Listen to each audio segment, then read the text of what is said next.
Hey guys, Tara here, and I am at Maxis today checking out SimCity, and I grabbed the game's creative director, Quigley, to chat with me. How are you doing? I'm doing well, thank you. So first question right off the bat, I think that people have in their minds right now, how do you grow a mustache like that? Well, you have to be blessed with the right genes. And then purple glue sticks. All right, That's so the technique. My day will never come then, is what you're saying.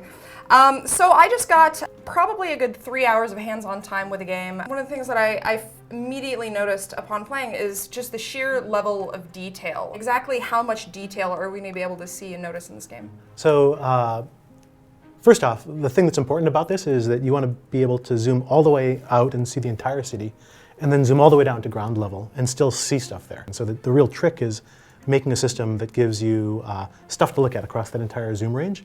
And so when you zoom in, and you can zoom down to pretty much street level, you'll see that the cars have interiors, and you can spin around a car and look at the dashboard of the car. And you can see that you can peer into the windows of the buildings. And even things like, we've modeled, well, using a technique called relief mapping, we've modeled the individual stairs on houses, for example. And there's you can make out the lighting on the doorknobs.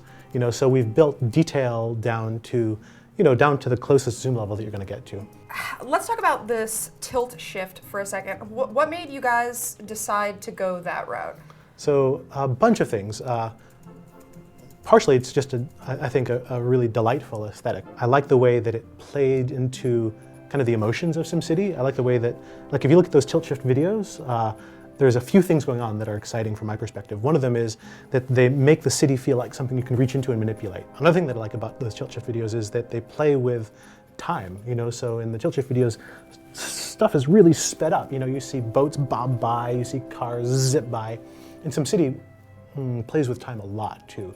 In SimCity you can go at the slowest speed, or you can go at the fastest speed, which is much faster. And that aesthetic of fast motion really plays well with tilt shift too. And then finally, if you're in a 3D world, you need as many depth cues as you can get. Things that show you kind of the deepness of the space that you're in, and that pull the whole world together and make the whole world feel like one organic whole.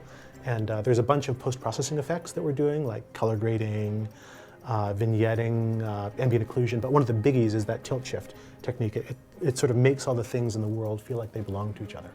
Well, speaking of visual effects, you have added, yourself, I believe, a lot of filters to the game. Can you tell us about those? So SimCity is a game where you get to make a lot of creative decisions about what you're doing. And one of the creative decisions I thought would be a lot of fun would be to let people decide how they wanted to look at their game.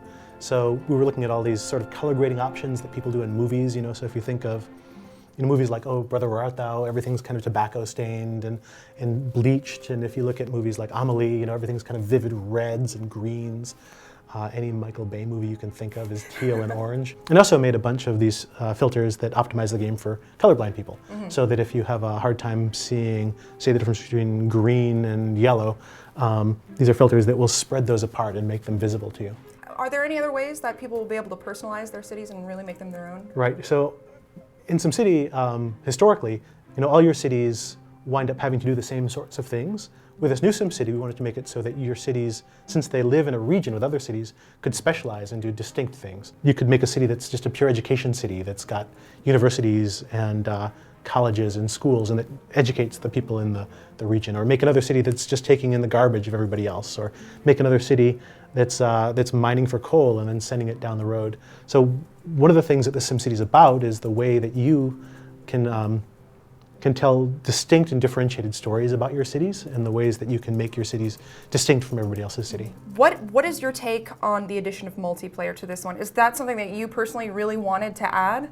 Yeah, so previous SimCities, were essentially a solo play creative experience. And I thought that one of the things that makes the things that you do meaningful is how other people relate to them, or how other people react to them.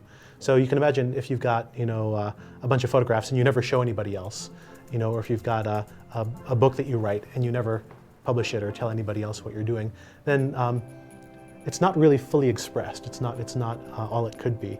And so one of the things that I wanted to do with this new SimCity, and we'll see how people take to it, but one of the things that I wanted to do was to allow, not mandate, but allow you to build cities alongside other people, so that you could see what it's like to make something that other people care about, or make something that other people are depending upon, and in turn depend upon what other people are doing. I thought that would deepen your engagement with the game and maybe, and we'll see if this is the case, maybe give the game more emotional meaning or emotional weight to you. One thing I have been curious about is how far into the future you'll be able to go, because I noticed there's not really a clear indication of what year it is in this one. So the game, previous SimCities, would start in, say, the year 2000 and work their way forward. What I wanted to do with this SimCity, instead of being so literal with a calendar year, was map the visuals to the state of technology of your city or the state of wealth of your city.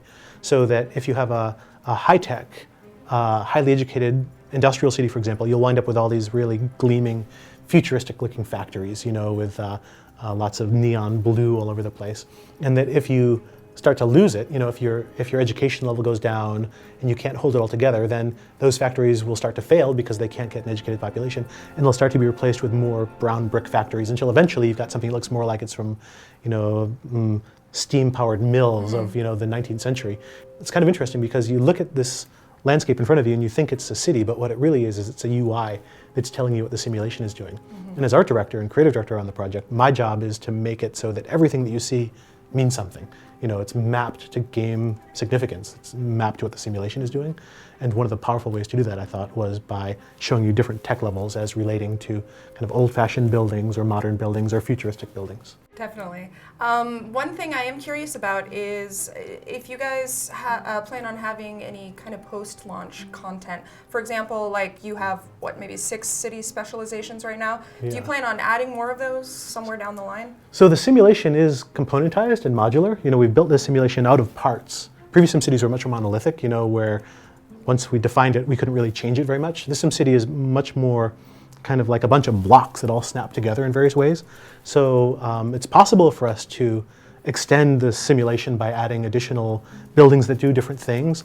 But for now, we just need to get SimCity, out the door. We're in crunch mode with the actual game that we're trying to make. So, eventually we'll kind of poke our heads up and say, well, I wonder what else people want. But for now, we just need to get what's in the box in the box. Well, I think it looks great as is so far. Thank you so much for talking with me. Oh, my pleasure. What's the release date for this game? Let's see. So in the US, it's March 5th, and internationally, it's March 8th. And are you guys expecting the Mac version to be ready at the same time as the PC or not? No, we're still working on the Mac version. The Mac version isn't just like a cider port. The Mac version is, we're making a native Mac version, which is taking a little bit longer. Terrific. Well, thank you so much for talking to me. My pleasure. If you guys have any questions about SimCity, I got my dirty hands on it for like 3 hours. So leave any questions in the comments below and I can try my best to answer them.